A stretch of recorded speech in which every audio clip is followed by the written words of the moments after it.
And on to the wide receivers. Kicking off number 1 spot is Wan'Dale Robinson of the New York Giants. Malik Neighbors, unfortunately, is out for the season.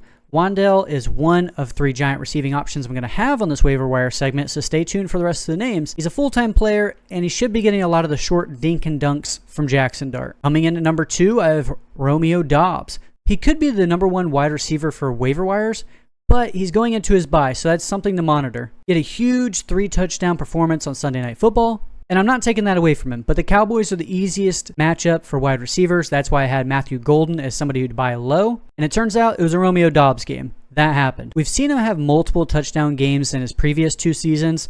I'm not chasing it. I'm treating it more like Trey Tucker, last week's waiver wire hero, where you stash him, but you don't necessarily start him. On to number 3, I have Darius Slayton. Darius Slayton should be the one who fills in the Malik Neighbors role.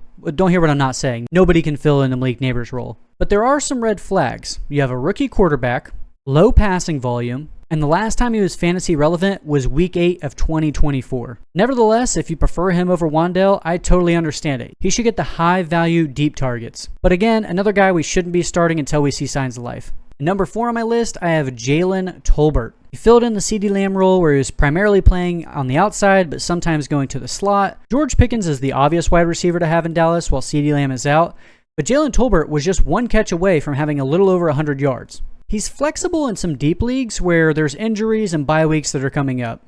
And last but not least, I have Malik Washington. Tyreek Hill dislocated his knee in the Monday Night Football game.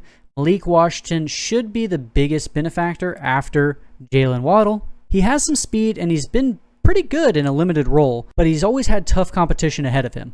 He's not playable until we see it, but he's certainly worth the stash. And he's not listed here, but an honorable mention goes out to Adonai Mitchell.